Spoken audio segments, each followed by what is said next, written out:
sí, en realitat estem a casa, vull dir, estem en família, i de fet l'assemblea és oberta, o sigui que vull dir que jo més o menys algú té que explicar i parlar les coses de com van, però que vull dir que al final el que volem és un diàleg, no? Això explicar una miqueta el tema, però vull dir que en qualsevol moment podeu comentar, podeu preguntar, no interrompeu, vaja, o sigui, vull dir que podeu alçar la mà com si fos la classe, val? Bueno, pues el que volíem era presentar la campanya de Rescatem Persones que hem fet des de Compromís, perquè el remat pensem que sintetitza molt bé el que és la nostra filosofia de la política, de lo que és la política, no? Que al final la política és un servei públic, o sigui, és juntar, considerem, l'espai comú de la societat cap a un servei que hem de donar. Aleshores la pregunta és al servei de qui ha d'estar la política. Des de Compromís pensem que la política ha d'estar al servei de les persones, així de senzill, perquè si la política no serveix per al benestar de les persones no serveix per a res, no té sentit. Avui en dia la pregunta que ens fem i a què donarem respostes és a què està servint la política avui en dia tant en la Unió Europea com a nivell global i sobretot en l'Europa occidental en la qual estem inserits. A qui serveix la política, si realment està servint a les persones o està servint a uns altres interessos.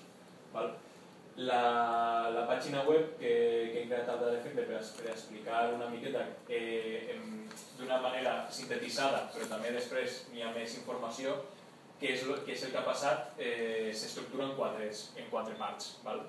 Aniré explicant una miqueta de quina és cada cosa i hi haurà coses que estaran interrelacionades en altres, però anem per pas per a primer arribar a on volem arribar. I el que hem de fer abans de tot, abans de proposar solucions, és pensar què ha passat per a que hàgim arribat on hem arribat. O sigui, la primera pregunta que ens fem, qui són els responsables? Per què estem on estem? De què estem parlant quan parlem de tot això de deute, de la crisi de deute bancari, deute privat, tot això. Així n'hi ha una cosa prèvia, que és que se pot afirmar que el problema del deute de l'estat espanyol no és un problema de deute públic, o no és principalment un problema de deute públic, sinó que és un problema de deute privat, de deute bancari sobretot, transformat en deute públic i que per tant afecta la solvència de l'estat com a tal.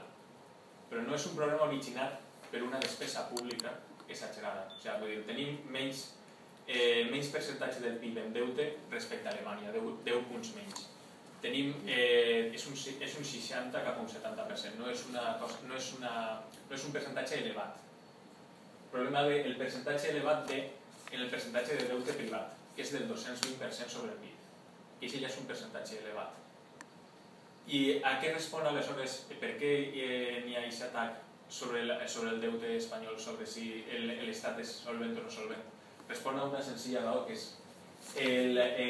que ha estat de tal manera interlligat els interessos de l'estat en els interessos privats que un es transforma a l'altre. Aleshores, per què vinc a dir això? Per la forma com s'ha gestionat les caixes d'estalvis, que són, considerem, un dels grans problemes que hem tingut de crisi del model. El problema de les caixes. Si tenim una cita d'un administrador del FROB que va a la comissió de la Cambra de les Corts Valencianes i que resumís molt bé, considerem, el que és la filosofia de com s'han administrat les caixes. I aleshores ell ve a dir: els òrgans de govern de les caixes es formen per quotes de partit, per la qual cosa els consellers no tenien les virtuts necessàries per entendre i comprendre un negoci complex com el financer. No estaven preparats.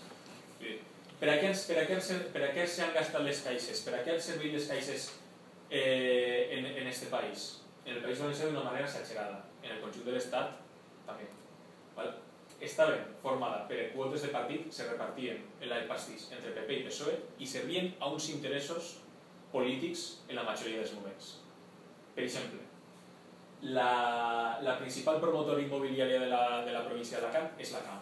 O sigui, no és només que la CAM tinga crèdits que avali hipoteques, sinó que és la mateixa CAM la que fa de promotora de construcció d'habitatges.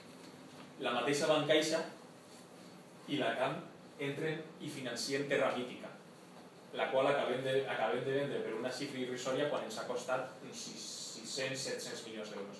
No sé exactament. Aleshores, allà on hi havia una infraestructura que volia fer un polític concret de manera electoralista, algú necessitava els diners que algú els havia de prestar. I qui els prestava? Les caixes que estaven formats al mateix temps per persones d'adscripció partidista i estaven per quotes de partit. Per tant, era un cercle viciós. Des de Compromís pensem que els administradors de facto de les caixes, encara que de lliure foren nosaltres, són els partits polítics. En aquest cas, PP i PSOE, en altres aspectes, Esquerra Unida. S'han repartit, tenien els consellers, i estaven administrant les caixes per als seus interessos. Així tenim a un parell de persones, que posem uns quants exemplificats, de responsables de les caixes, de les cares visibles, com són el senyor Rodrigo Rato. És molt interessant la figura de Rodrigo Rato, a banda de la importància, precisament per la importància que té.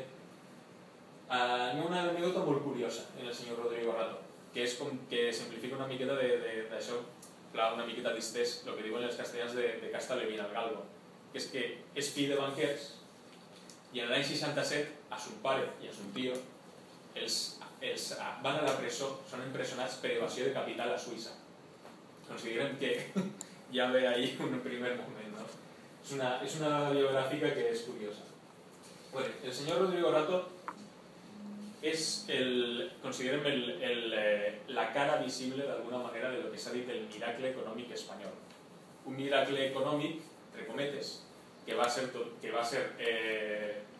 ara ho sabem, en aquell moment també se sabia, però d'alguna manera en aquell moment la premsa, l'opinió pública que controla d'alguna manera per grans mitjans de comunicació, o miraven cap a un altre costat o directament vitorejaven. Per exemple, hi ha un famós article en El País, no sé exactament, és un editorial, no sé exactament si és del 98 o és una miqueta posterior, que parla que bateja això, fa el bateig del milagro econòmic espanyol. Vull dir, quan moltes vegades se parla de tal, és que el PP, la bombolla i tot el rotllo, vull dir, tranquil·litat, perquè així hi ha molta més gent que té la mateixa culpa com a mínim. Aleshores, és important de saber de Rodrigo Rato perquè d'alguna manera té l'aura del gran gestor econòmic, el gran economista de la dreta espanyola. Després va al Fons Monetari Internacional després de la seva passada per el Ministeri d'Economia i que queda com un gran economista. En el Fons Monetari Internacional li fan un informe intern que qualifica que la seva gestió ha sigut irresponsable. Durant el seu mandat en el Fons Monetari Internacional esclata la bombolla de Lehman Brothers. Vull dir, passa tota la bombolla de les subprime dels Estats Units, que explicarem després una miqueta què és això de les subprime perquè en el nostre cas és diferent. La banca espanyola no tenia deute americà, no tenia hipoteques subprime americanes, no tenia els artificis financers estos que diuen dels swaps, opcions i tot allò. Això és important perquè queda d'alguna manera el mite de gran gestor de la dreta econòmica se'n va per terra en la caiguda de Bankia. Vull dir, el fora de Bankia és el més gran.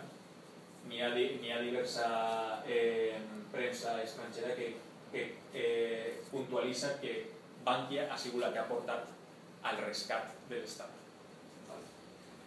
Tenim també el senyor José Luis Olivas, també de Bankia, vell conegut del País Valencià, que també simplifica molt bé del que estem parlant quan parlem de caixes. És una persona que no se li coneix una altra feina que la política pura i dura. Pràcticament des de jove que entra a l'Ajuntament com a regidor, tinent d'alcalde, conseller, acaba de president de la Generalitat com Fabra per una d'aquelles que fa planes se'n va de ministre a Madrid perquè ja sabeu que així és un país en el qual la màxima aspiració és que després en Madrid te fitxen d'alguna cosa. Acaba com a president electe i després, quan entra a Camps, en algun lloc han de col·locar a l'home i el col·loquen ni més ni menys que com a director de Bancaixa, que és una dels grans referents econòmics del País Valencià.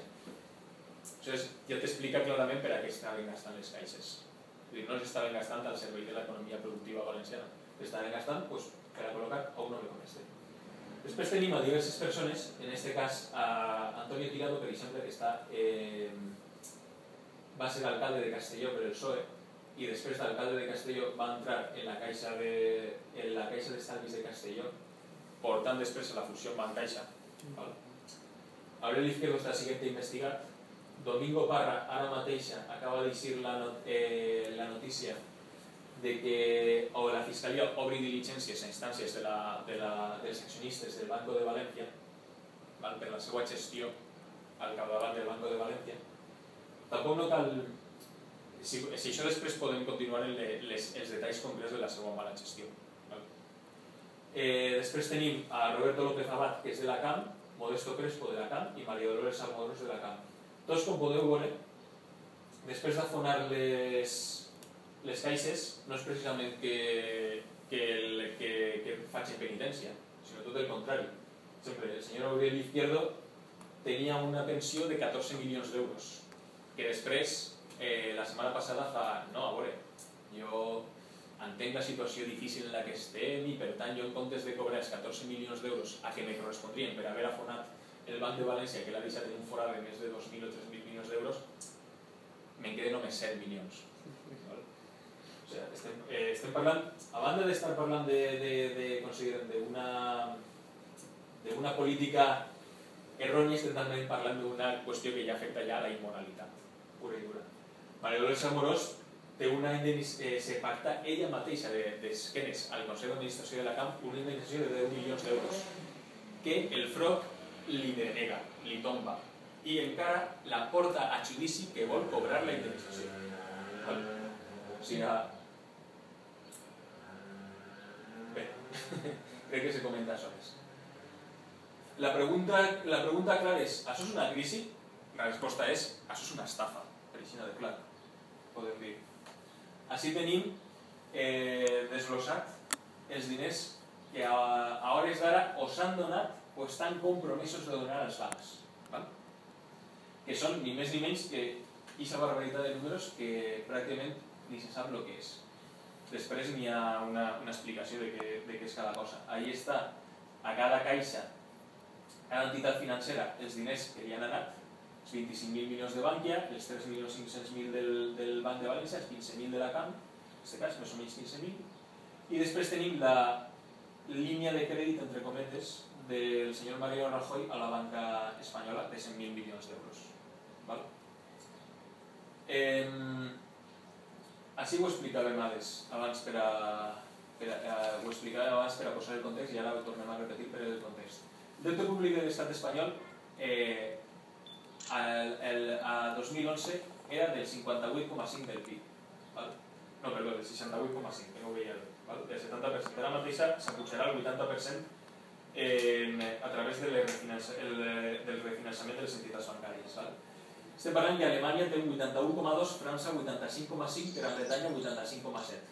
O sigui, com podem veure, no estem en un deute públic alt, ni tan sols tenim un deute anual o d'exercici alt. Dinamarca en aquests moments està al 13,2. A nosaltres ens estan posant del tractat d'estabilitat, ens han deixat al 5,3, crec que és. No és alt. Però anem a veure que la crisi de deute a Espanya, per tant, no és una crisi de deute públic, és una crisi de deute privat, que sí que supera el 200% del PIB i que s'ha disparat durant l'última dècada en la crisi, en la bombolla immobiliària, en el finançament de les operacions immobiliàries on en Espanya, en l'estat espanyol, se feia el 40% de tota la vivenda de la Unió Europea. Se construïa més vivenda que en Gran Bretanya, Alemanya i França juntes. Aleshores, quina és la qüestió? Que ens estan fent pagar aquesta economia de casino, perquè ha sigut una economia de casino, a base de transformar el deute privat en deute públic. Com funciona això? en el moment que Zapatero en l'any 2008 va dir que no deixaria caure cap banc, i aquest 200% de deute privat, que és molt d'entitat bancària, passa a comptabilitzar de facto, entre cometes, el deute sobirà espanyol. Per què? Perquè si Bankia té un forat que necessita 25.000 milions d'euros per hipoteques de risc, d'alt risc, i l'avalista, en última instància, és l'Estat, que ha de considerar donar-li aquests diners per a que Bankia no caigui. Després veurem si això és de veres que ha de caure o no ha de caure. Però per lo pronto, d'aquesta manera, està traspassant el deute privat a deute públic i d'aquesta manera ho estem veient també. Perquè en el moment en què li donem 66 milions d'euros, 66.000 milions d'euros, perdó, quasi 67.000 directament des del frau, i 100.000 a través del rescat europeu, això després comptabilitzarà com a deute públic de l'estat espanyol i s'haurà de tornar. Això és la transformació de deute privat en deute públic. Vull dir, així no ens hem gastat els diners a base de fer hospitals, a base de fer escoles, a base de fer el que portaríem l'estat del benestar, que seria, considerem, un deute que seria legítim. Ens ho hem gastat a base de, per una banda, la bombolla immobiliària i per una altra banda, aves en 7 passatgers, aeroports sense avions, que no és només el de Castelló, és tota la xarxa radial de l'AVE, que el senyor Aznar va dir en un moment donat que tota província espanyola estarà connectada con alta velocitat con Madrid. Això, la política la va continuar desenvolupant Zapatero i al final resulta que tenim el triple o 4 vegades més alta velocitat que en Alemanya. I la pregunta és si això té sentit, si això és una inversió sostenible, si fins i tot no respon a una altra cosa que no és simplement un nacionalisme pur i dur de vertebrar l'estat espanyol. L'exemple més clar és que tenim alta velocitat radial i no està al corredor mediterrani. És una cosa que clama al cel. Després continuarem per explicar una miqueta què és aquesta xifra, que és aquesta gran xifra que queda en números i mareja. Així tenim unes quantes equivalències. Per exemple, podeu veure que de tots els ciutadans espanyols, en cens de 2011, que són uns 48 milions, que suposaria que cadascú de nosaltres, cadascú que estem així, hem donat 3.533 euros als bancs. Això vol dir, independentment de si tens 5 anys, de si tens 3 mesos, de si estàs jubilat, de si no estàs actiu, etc., 3.533 euros per habitant. Vull dir, poca broma. També equival a un any de treball cobrant el salari mínim interprofessional, que són 640 euros al mes, de més de 21.633.289 persones. La població activa de l'estat espanyol són 22-23 milions d'euros. Estem parlant d'un any sencer de tota la població activa espanyola, els diners que s'han donat als bancs. Tota la vida laboral, és a dir, des de 16 fins als 25 anys, igualment en el salari mínim interprofessional, de 442.108 persones. O sigui, tota la vida laboral. O el mateix, una persona hauria de viure 450.000 anys per a poder pagar els mateixos diners que se'ls ha donat als bancs. O sigui, probablement hauria de començar a treballar en el neolític. Unes altres equivalències. Se podrien construir quasi 42.000 escoles. Se podrien fer 2.223 hospitals. I no de borregos com el que tenim en torno. El total global de la despesa pública en sanitat, que vol dir no només la del Ministeri, no només la de les autonomies, sinó tot el PIB dedicat a sanitat, és el 285%, o sigui, multiplica quasi per 3, i multiplica per 3 el d'educació, o sigui, totes les inversions en educació, de tot l'Estat. Es podria multiplicar per 10 la inversió en I+D+I,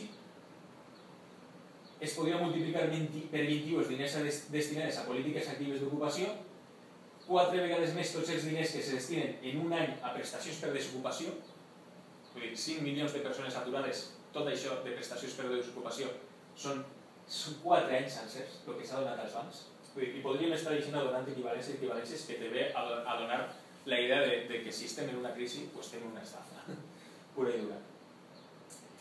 Clar, el senyor Zapatero va dir en el seu moment que teníem una banca de Champions League, que teníem el millor sistema bancari pràcticament del món. Jonathan Tepper és un economista que s'ha fet famós perquè també el convidat Jaume Barberà, el del programa de TV3 als Singulars, i va donar unes opinions prou heterodoxes i prou, considerem, tiraneres. I al remat va dir una frase, és un consultor de banca, en agost del 2009 va dir una frase que avui en dia sona realment profètica.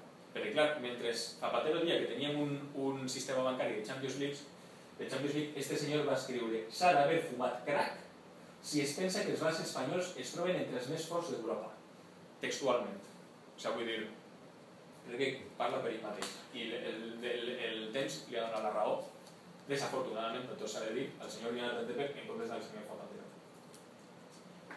Quan parlem de deute privat, i d'interrelació que tenim del deute privat en el deute públic, també parlem de coses tan prosaiques, entre cometes, com el senyor Florentino Pérez,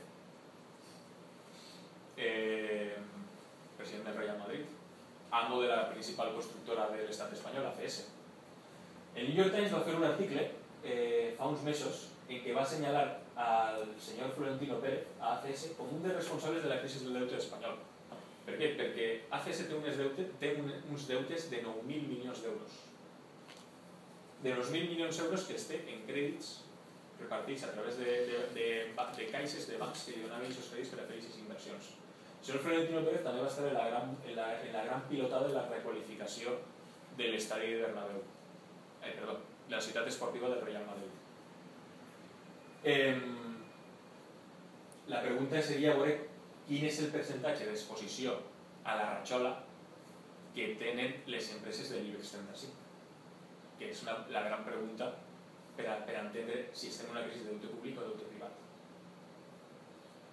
I aquests números no se saben, però tots els podem intuir. Davant d'això, què podem fer? Nosaltres proposem fer com Islàndia. Quan parlem d'Islàndia, parlem també d'una metàfora. Considerem que hi ha un exemple en un país, de l'Europa occidental en aquest cas, que ha eixit de la crisi no donant diners als bancs, o com a mínim no donant tants diners als bancs, i a través de salvar a les persones, de rescatar a les persones i no rescatar als bancs. Aleshores, la pregunta que feia al principi, d'aquí ha d'estar al servei de qui ha d'estar la política, la resposta que se va fer en Islàndia és al servei de les persones. I va haver una revolució, literalment. Les persones isqueren al carrer, omplien Reykjavik i li digueren al govern que no, senyors, que per així no passem. I forçaren a que el govern se fera res, perquè tot s'ha de dir, vull dir, el govern d'Islàndia no és que estiguera molt per la labor. Vull dir, van ser les persones, van ser la força del poble. Sí, Dios tot digues. Jo diria que a través d'informacions de periòdics digitals van fer un reportatge d'Islàndia abans d'això i estaven encara pitjor que d'Espanya. O sigui que els bancs, qualsevol persona tenia 2 o 3 cotxes d'alto, li donaven diners per les vacacions, tenia una casa i tenia una segona casa, el mateix que passava així. Tu què necessites? Vas a comprar un pis? A veure, no sigues bobo. Te donem els diners que diu el que nosaltres hem dit al senyor Sagrat a dir què valia la teva vivienda, però a més tindrem el 100%, no, el 120%. No saben si ho guanyen o no guanyen, si podràs tornar o no. Te demanen més. Llavors, què passa? Que va ocorrir això. Jo vaig veure un reportatge d'un espanyol que estava allà 4 anys abans del rescat de les persones. Jo ho explicava Al·lucinava. En Islàndia també se dona un altre cas, que no és exactament tampoc de bombolla immobiliària i que n'hi ha, i com tu has dit molt bé, que està molt pitjor que en Espanya, molt pitjor. Tenien el deute bancari respecte al PIB islandès era del 1000%. Sí, això és el que passava. A tot arreu li donaven els diners. Sí, però ahir la clau d'Islàndia, considerem, en el moment en què va caure el sistema, sigui perquè els bancs islandesos van entrar a comprar bancs britànics i a invertir en la Gran Bretanya. I eren uns bancs que Islàndia té 350.000 habitants. Se prestaven entre ells. Al final era això, era un casino. Prestaven entre ells. Tu li prestes al banc, que l'altre banc li presta a l'altre, i al final tot això, si n'hi ha un moment d'impagament, tu tens deutes en l'altre i l'altre té deutes en tu. Vull dir, clarament. Aleshores, el que deia d'Islàndia és que la pregunta, quan parlava de la metàfora, per això anava anant per ahí, quan parlava que era una metàfora és que diuen, no, és que Islàndia no és comparable. Sempre te diuen, no, que res és comparable. Res és comparable. Sempre quan te diuen, no, és que això s'ha fet d'una manera, tens una alternativa, i diuen, no, és que això no pot ser, perquè això és molt diferent. No és tan diferent, normal. Totes les coses són paregudes. És de veres que té 350.000 habitants i te diuen, és que és com si fos ells. No és com si fos ells perquè és un estat, el que això suposa. Vull dir, no és el mateix. Però de totes maneres, la qüestió que està considerant la clau de lo que estem parlant del model islandès és la primera, que les persones han d'estar en el centre i que per tant ja no és qüestió de lo que t'hagi de costar, sinó què és el que vas a fer, o sigui, al servei de qui estàs. I després està la qüestió, considerem, de les dues xifres que tenim així, d'avalar la hipoteca de les quasi 170.000 famílies que s'han quedat sense casa entre 2008 i 2011, és a dir, que han sigut tirades al carrer per aquestes mateixes entitats, perquè tenien una hipoteca contractada en aquestes mateixes entitats bancàries que ara estem rescatant de diners públics, serien quasi de 9.000 milions d'euros. Havíem vist que només el rescat de Bankia són 25.000 milions. Si anem més lluny i parlem de les execucions hipotecàries obertes entre 2007 i 2011, és a dir, les persones que estan en risc de perdre la casa perquè tenen un problema per a pagar la hipoteca o directament no la poden pagar, són quasi 40.000 milions d'euros. Tornem a veure que són xifres que estan per baix del rescat bancari. Són xifres aproximades, evidentment, totes són les dades concretes no les sabes. S'estava parlant d'una hipoteca mitjana de 120.000 euros. La qüestió és, quin és el primer punt? Si una família no pot pagar la hipoteca perquè ha perdut la feina i està amenaçada de perdre la casa, per exemple, o per el que sigui, de la vivenda habitual, què fa l'Estat? L'Estat avala la hipoteca de la família davant del banc i li deixa la vivenda en concepte de lloguer social amb un crèdit blanc. Què vol dir això? Que l'Estat va a l'entitat bancària i diu, aquesta persona que no te pot pagar la hipoteca, jo me faig avalador davant d'esta persona. I després, aquesta persona ja anirà tornant els diners a base de retencions de subsidis, etc. El que passa s'anirà tornant a poc a poc, però en principi el que no costa és una persona que se quedi en el carrer. Això no es pot permetre.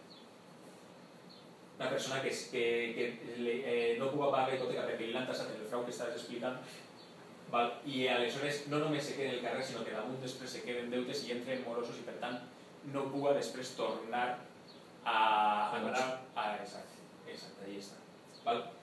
Què passa si ho fem així? Que el banc, al mateix temps que l'Estat avala l'impagament de la hipoteca d'aquesta persona, està rebent avals d'hipoteques que té impagades.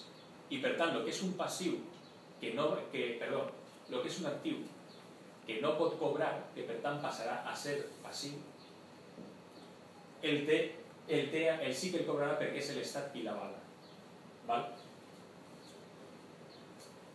Quin és el problema?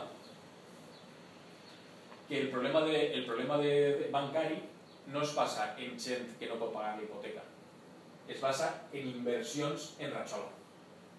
Per tant, les pèrdues que provenen d'inversions en ratxola, actuacions que el banc ha fet de promotor de macroorganitzacions que després s'han quedat buides, és a dir, que ningú no ha comprat, això no es cobreix. no podem pagar-li l'economia de casino. No podem pagar que tu vas al casino, te deixes tots els teus diners, després perds i dius ai, ara què fem? Ho he perdut tot en la ruleta? Mala sort. Això és el capitalisme, Renat. No estem parlant d'una altra cosa que de capitalisme. Una inversió improductiva has perdut. Així és senzill. El que no pot ser és que després tu te ho jugues a la ruleta, al casino, i després vagis nou estat que m'has de salvar. I la pregunta és, qui rescata les persones? Per què? Considerem tu que posem un exemple mitjà de persones que han fet, considerem, ho han portat el que portava el signe dels temps d'alguna manera, recometes, de que se deixaven els estudis perquè en l'obra li paguen 3.000 euros al mes. Anaven els mateixos pares, que estava la professora i li diria no, és que és molt important que el seu fill estudie, i li preguntaven a la professora i vostè quan cobra? Jo, tal, és que el meu fill cobra 3.000 euros. Aleshores, clar, era el mateix sistema que estava promovent que llançàrem als estudiants fora de les escoles i que es posàrem a construir. Aleshores, la qüestió és això. El banc, si ha de caure per una gestió irresponsable, se deixa caure. No passa res. És capitalisme. Al remat acabarà passant el que ha passat una miqueta amb la camp. La camp se ven per €1 i la compra al Sabadell. Doncs el mateix. Vindrà un banc d'on siga i comprarà el banc que siga per €1. El que ha passat en Islàndia. Els bancs han caigut. Per què? Senzillament perquè havien de caure. Perquè tu has fet unes inversions irresponsables, en les quals t'ho has jugat al casino i has perdut. Ja està. La banca no sempre guanya. Això és el que ens estan fent vendre com a que és la catàstrofe, l'apocalipsi, etc. I els diners de la gent que estan en aquests bancs? Ahí està. Els dipòsits de les persones se garanteix. Però no ha quantificat els dipòsits de persones en cas de deixar caure el banc el diner que representen per l'Estat? Correcte. No ho has quantificat. Ahí està. Eixa quantificació. Ahí està el problema. Perquè és que jo estic d'acord amb tu en que el banc, si ho ha fet mal, havia de caure, i havia de deixar quebrar. Però és que si tu quantifiques el que l'Estat garanteix, que són 100.000 euros per persona o per dona, i en cada entitat, si el banc cau i fa fallida, l'Estat té que pagar molt més diners que els 7.000 milions que li van a donar. Prou més diners. Si tu quantifiques els dipòsits dels depositants que ja prenen bancària, són molt més diners que això. No, això està quantificat. No s'està quantificat. Anem a veure. Els 100.000 euros per compte És el màxim. és el màxim, però si tu no tens 100.000 euros, te van a donar. Però està clar. Si tens 10.000 euros, te donaran 10.000 euros. Però vosaltres heu quantificat els dipòsits que té la Caixa. Els dipòsits en llibretes de compte corrent, que no seran 100.000 euros per persona, per suport que no, però té 10 milions de clients. I els 10 milions de clients són molts diners. Treballadors de 16 milions. Per exemple, 4 milions de clients, per posar-ho això, que pugui tindre Bankia, quants tenen dipòsits o quants tenen patrimoni, diners líquids, més de 120.000 euros? Quants, aquests 4? Jo no ho sé, jo pregunto si s'ha quantificat. Si s'ha quantificat, que ja t'he dit que a mi em pareix molt bé que caigueren els bancs. A mi em pareix de puta mare, perquè ho han fet fatal. Inclús el que devia... Així el que se devia fer és, els que han provocat que els bancs vagin a aquest puesto, si tenen que anar a la presó, que vagin a la presó. No perquè siguin polítics, que siguin del PP, que siguin del PSOE, se tinguin que lliurar. Perquè Mario Conde ho estava dient jo, quan feu el fraude que feu el Banesto, has estat a la presó. I estos tenien que anar a la presó també. El que passa és que ahí és on tenim que anar incidint nosaltres, que es fiquen en la presó a responsables. Però deixar caure un banc, potser a l'Estat li costa més diners que el rescatar-lo. Jo volia dir una cosa, en els països occidentals hi ha una ràtio que se compleix prou en tots els països, que és que entre el 25 i el 30% de la població tenen el 70% de la riquesa. I hi ha una bolsa de pobresa molt gran, encara que hi ha gent que ve a ser emigrant i va buscar-se la vida, així hi ha gent gran i hi ha gent pobra. Què passa? El problema és que a mi em fa l'efecte que el que s'està rescatant són aquestes persones que excedeixen els 120.000 euros. És gent que té milions i milions i milions d'euros que han apostat en unes empreses, perquè el banc no deixa de ser una empresa privada com qualsevol empresa d'un polígon industrial. A una empresa del polígon li va mal, té 70 treballadors, tanca i s'ha acabat. Que sí, que sí. Ningú es preocupa per aquesta persona. Que jo estic d'acord amb això, Xavi. Ni per aquesta empresa. Jo el que m'agradaria que algú me digués si està quantificat els diners, perquè l'excusa que donen els polítics, el PP i el PSOE i tot, és que li costaria més diners a l'Estat el deixar caure el banc que rescatar-los. Sí, no està quantificat perquè aquestes xifres no se poden saber, entre cometes. Lo que pasa que sí que perquè es pot saber, en els balanços dels bancs saldran els depòsits que hi ha de diners, no? Però ara mateix les auditories que s'han fet i tot allò no ho han tret i d'altra manera, vull dir, considerem, hi ha molts bancs que estan acusats de comptabilitat fraudulenta. Entre cometes, de no haver posat els balanços, per exemple, l'auditoria que li fa Oliver Wyman i tots estos la setmana passada explica que comptabilitzaven com a inversió no exposada a la ratxola coses que sí que estaven exposades a la ratxola. La pregunta que fas de quina és la quantitat, se poden anar a aproximacions, que és com per exemple el que diu Xavi, si posem que té 4 milions de clients Bankia, Caixa, podem fer una mitjana. Però és que no se pot. Sí, ho sé. La comptabilitat està com està. Si Bankia té 10 milions de persones que tenen una llibreta en la llibreta de l'estalvi, un depòsit, ahí estarà sumat i dirà Bankia deu als seus clients tants diners. No, però de tota manera sí. No està en joc el quantificar, sinó el quantificar quins són els individus que manen, que han manat i continuaran manant, que són els que volen salvar. No, és que la força d'esta gent està per a que el mateix govern te diga és que si no això seria un desastre. Això seria un desastre, perquè hi ha milers de... però no te diuen quants milers ni quina quantitat de diners se deurien als bancs. Això no t'ho diuen. Te diuen que seria un desastre. A mi això no me serveix, perquè resulta que el desastre està en la Fórmula 1, que este tio ha pagat i haguera pogut dir tranquil·lament jo no pague perquè no tinc diners, i així tinc que tirar la gent del carrer. Per què no ho ha fet? Perquè el poder del capital és el que mana. Però si jo des de primera hora t'estic dient que jo soc partidari que la gent que ho ha fet mal, perquè ahir n'hi ha delit penal, n'hi ha causes penals, perquè són falsificacions de balanços i coses d'estes, i la gent tenia que anar a la presó i no van anar, però tenien que anar. El que te dic vull dir jo és que si estem parlant de que el banc tenia que quebrar com qualsevol empresa, però hi ha que mirar que potser a l'estat, vos costaria més diners deixar-lo quebrar que de l'altra manera. Te comento jo dues coses. Primera, els dipòsits de les persones, tot això, evidentment, s'ha de garantir. Se va garantir en islàmic. No, o sigui, vull dir, la qüestió és que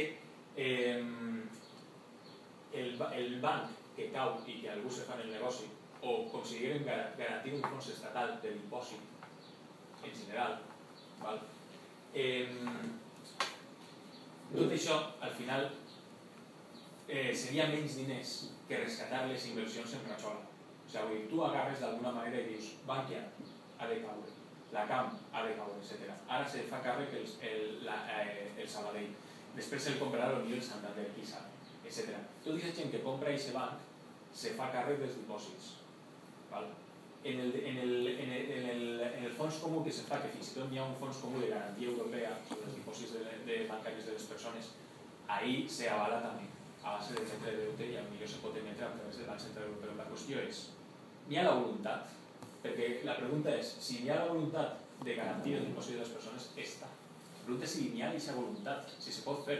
Perquè de l'altra manera es consideren un esquer que t'estan dient perquè això és impossible.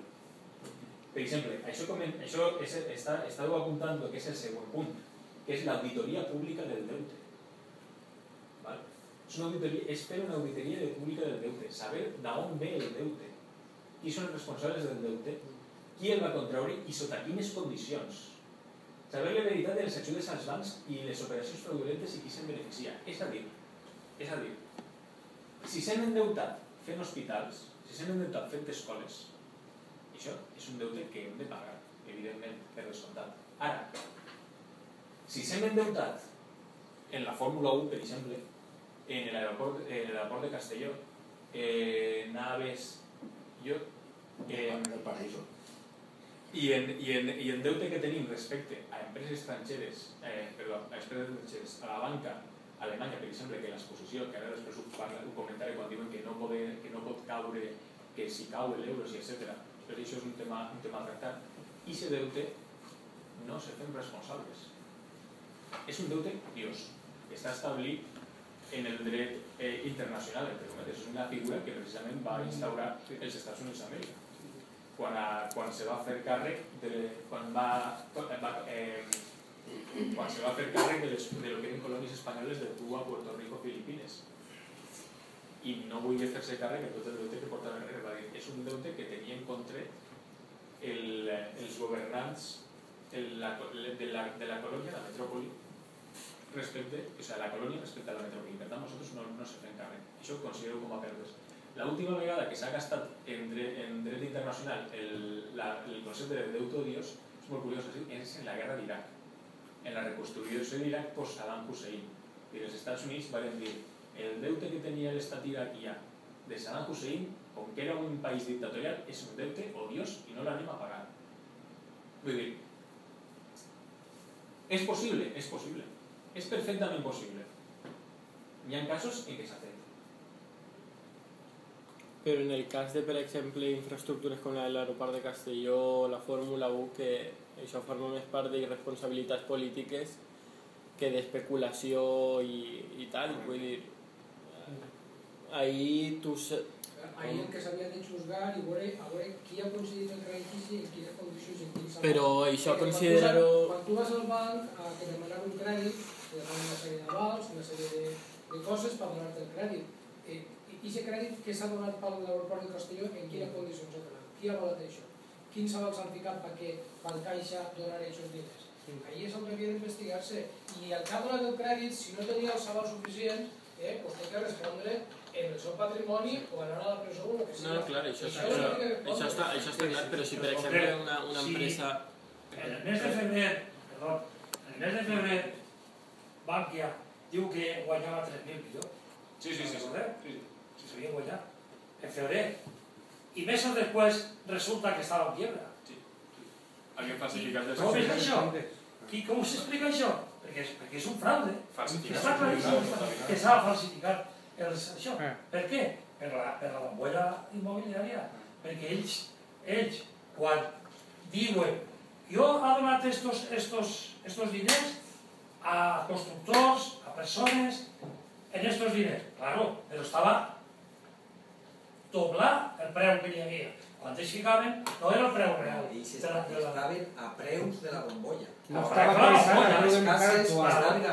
s'ha actualitzat no s'ha descobert. En 2005, el problema és que aquesta casa avui val el 20% de valor. Sí, però ells encara en els balanços continuaven en els preus de 2006, de 2005. De fet, hi ha un tema molt interessant, perquè l'auditoria que fan bancària que se fa assista en l'hemeroteca, ara després ho buscaré, comente, diuen que és el que diu Xavi, o sigui, que tenien el balanç com a que tenien actius per un preu que estaven els preus inflats, però és que resulta que no sé exactament ara en un diari estranger fa una auditoria JP Morgan Stanley, un dels bancs pirates dels Estats Units, però al final, vull dir, és com les agències de qualificació i tot el rotllo, i fa una observació, diu, a veure, tots aquests diners que tenen en deutes els bancs i tot allò, però això també ho dia de deixar caure els bancs moltes vegades també és fins i tot sa. O sigui, allò no és només que siga moral, que siga per rescatar les persones, que siga tal, sinó que fins i tot és necessari per a eixir de la crisi. Perquè T'ho comente, perquè si encara baixa més el preu de l'habitatge, que ha de baixar més perquè en Espanya continua estant massa alt, continua sense haver caigut tot el que hauria de caure si estiguérem en un lliure mercat per l'oferta i la demanda, resulta que se doblaria encara més les necessitats de crèdit de la banca i l'exposició al crèdit a la bombolla immobiliària, l'exposició a impagaments de la bombolla. Aleshores, estem en un cercle viciós. O sigui, tu tens, com a que tens actius de 200.000 euros, per exemple, perquè li has donat una hipoteca que té una casa i en cas que te l'impagui, aquesta casa és teua i per tant tu comptes com a un actiu de 200.000 euros, resulta que aquesta casa, potser avui en dia, el preu real de mercat no arriba als 50.000 euros. El problema no està en la casa, el problema està en els solars. Els solars han d'anar en zero, perquè una casa tu la pots vendre si està acabada per habitar el preu per el 50%, però els solars no es pot vendre per cap preu. I aleshores els solars són els que no valen un duro, són els que valen zero. Aleshores la venia I no pots vendre-lo, perquè ara Bankia, igual que tots els bancs, trauran viviendes a baix preu, quan rebren els diré qui li van a donar si les donen, trauran viviendes a baix preu i podran recuperar part, però els solars no els va comprar ningú. Ahí heu tret la quantitat de gent que està en perill d'exclusió. O sigui que se salva el banc, anem a fer la quantitat, anem a quantificar-ho, salvar el banc, que serien X persones, i no se té en compte, el senyor Rajoy diu que prohibits taxativament que se faci una investigació, perquè això no està al cas amb nostres. I aleshores no té ningú pudor en que en cada ciutat d'aquest país se'n va la gent. Si tu parles amb qualsevol que estigui treballant en Càritas, te contarà la mateixa coses que te pots morir. Te pots morir. Així a corrent, eh? Sí.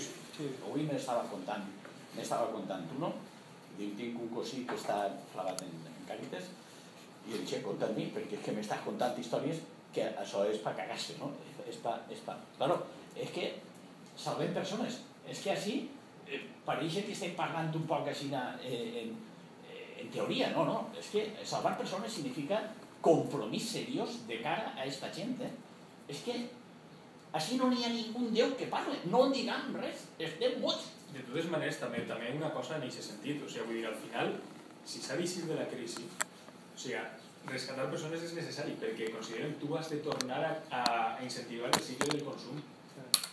Si no, no va haver més ingrés de l'Estat. L'Estat no va ingressar més. Vostè va salvar els bancs i qui genera riquesa? Perquè les empreses, les pimes s'enfonsen. Ara potser l'IVA va suposar un gran problema per a les pimes.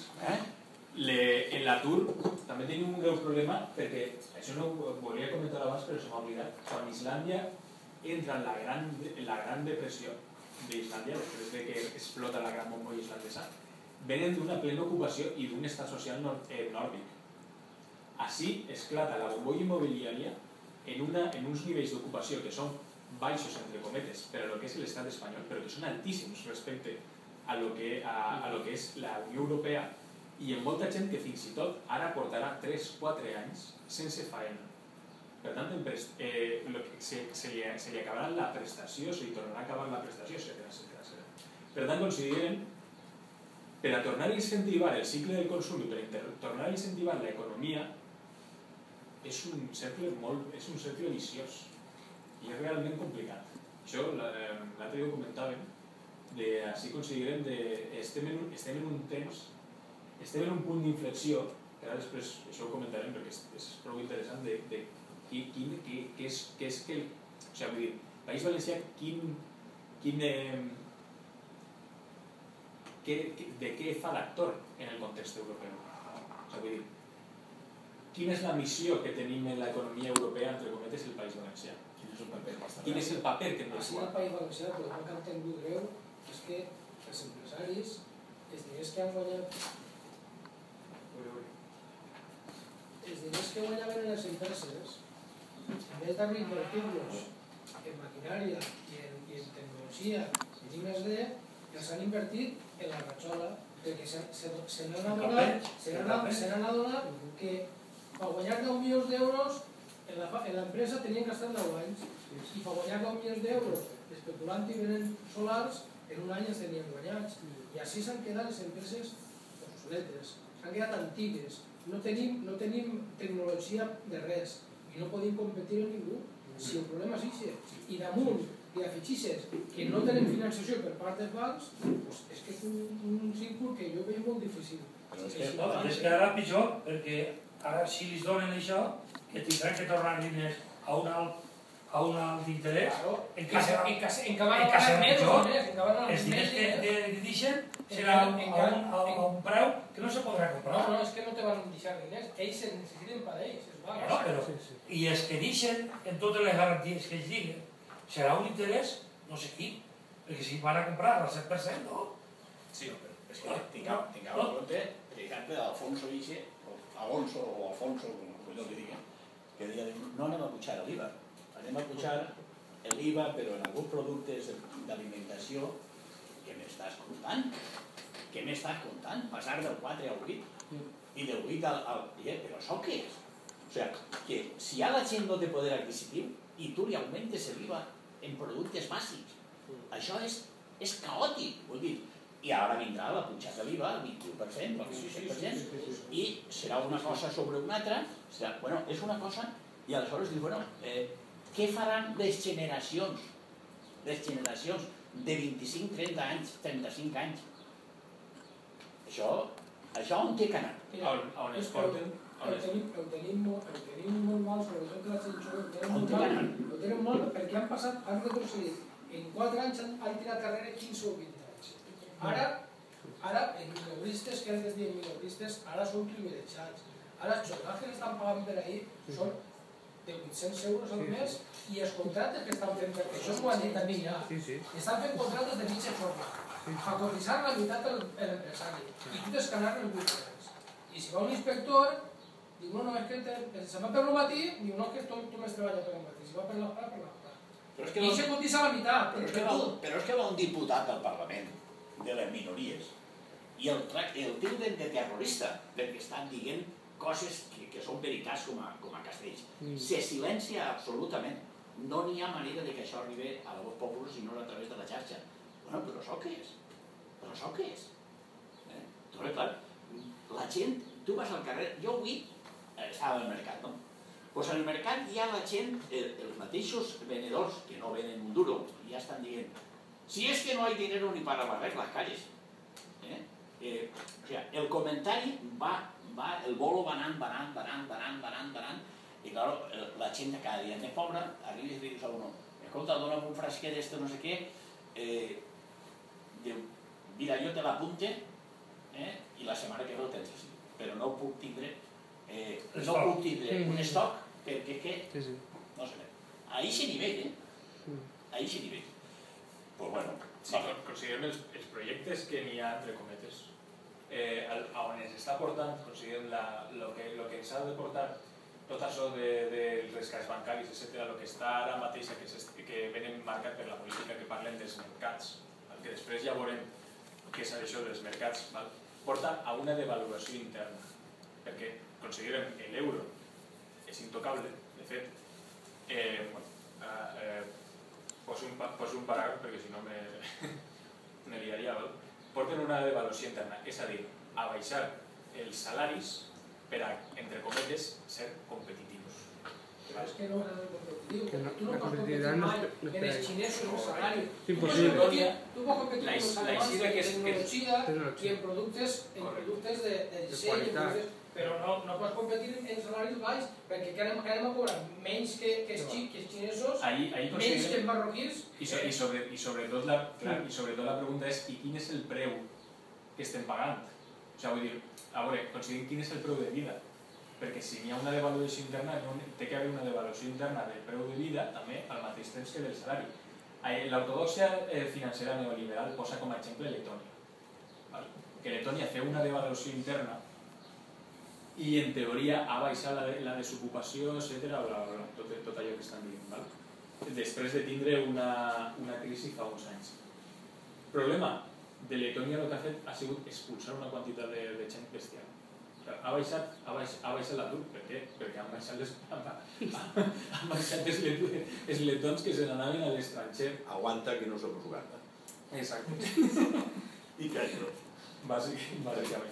Aleshores, clar, així la qüestió és que el senyor Camps va dir una frase premonitòria de que ja era una idea de per on anaven els tirs de la política que estaven portant, que va dir, volem convertir el País Valencià en la Florida d'Europa. I realment era coherent.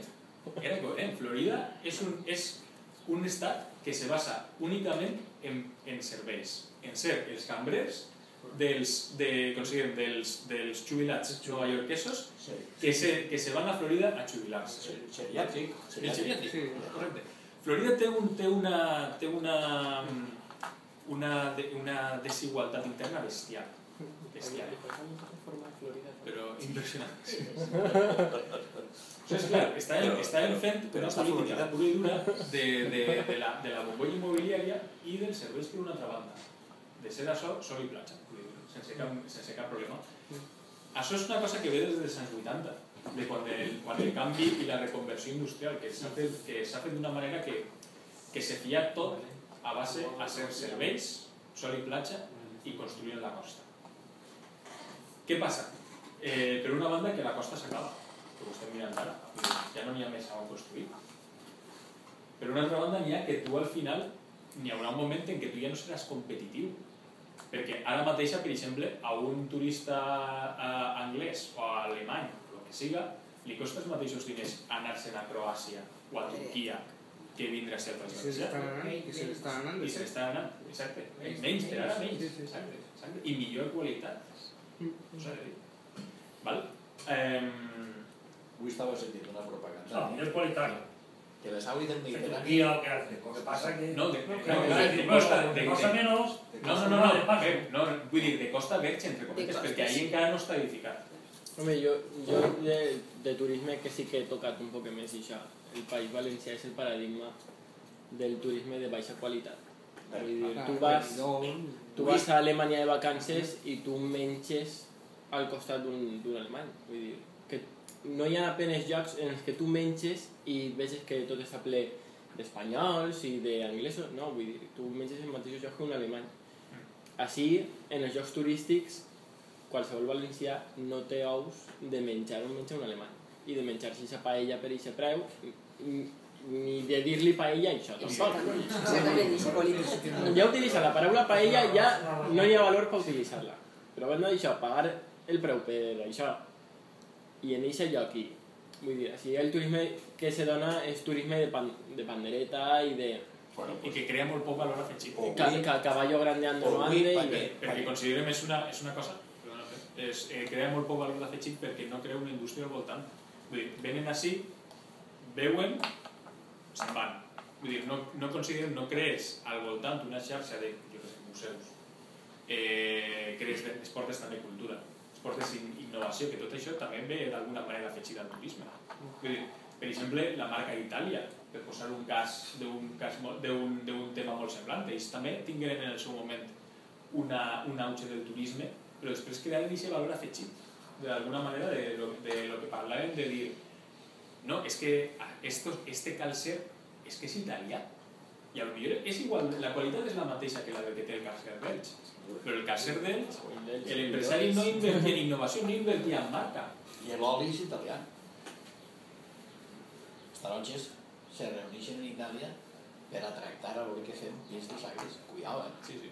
No, la qüestió és que considerem així la tragèdia del País Valencià és més gran en el sentit que han desmantellat. Han desmantellat una indústria. Perdona, avui he sentit per la televisió un que estava parlant sobre les aigües del Mediterrani, són extraordinaris, però especialment la de València. M'ha quedat a quadres, la de València, hòstia, tu. No, però una cosa a aquest respecte, en el País Valencià era la tercera zona industrial de l'estat espanyol. Teníem molta indústria, teníem una indústria fins i tot pionera en l'exportació de taronja. Sí, Xina. El calcer, la ceràmica, no la ratxola. Estaven per damunt... En ceràmica havien passat a Itàlia. Correcte. El moble, Està ben el fet, tèxtil el moble. I a banda, consideren el tèxtil d'Alcoy posada en clústers, d'una manera ben interessant. Però era el que t'estava dient abans, que així han consentit que els empresaris, en vez d'invertir en les indústries, invertiran en la ratxola, i ho han permitit. A més, els polítics ho han potenciat això. Ho han potenciat, correcte. Així, en l'Estat, tenim l'exemple del País Basc, que ahir l'atur que tenen no arriba al 10%. Insignificant. Les indústries funcionen de puta mare, la gent té faena. Per què? Perquè ahir han invertit en les indústries, que és el que dona faena a la gent. Ara t'ho dic, el Consell d'Administració no estava ni el opinió d'això. Correcte. És que així el culpable han sigut els polítics que no han sabut que ho han manejat. Per què les caixes basques i els bancs estan sanejats i els d'ací estan fetats? No, les caixes i els bancs i les indústries. I una cosa va de la mà. el País Basc, perquè el País Basc no té atur, té un 10%, que és un... Les indústries d'allà no estan per a tirar coets. El problema és que van al banc i el banc d'allí té diners per donar a la indústria. El problema és que ara una empresa vol invertir així perquè té un projecte interessant i se fa una entitat financera i què li diu l'entitat financera? Que no li va donar un duro, perquè ho necessita per ell. No, necessita que l'Estat li doni diners perquè el rescate a no afonar-se el banc i alhora l'empresa no tindrà diners, que és diferent, és que el drama és doble. El que estava dient Lluís és que així ha sigut l'empresari, no ha sigut empresari. Ha sigut un comerciant, un especulador. No ha creat indústria, no ha cuidat el seu, no ha mimat allò que ha parit. Sí, però també... Ho ha tingut per guanyar diners. Però també s'ha de dir que el sistema... El sistema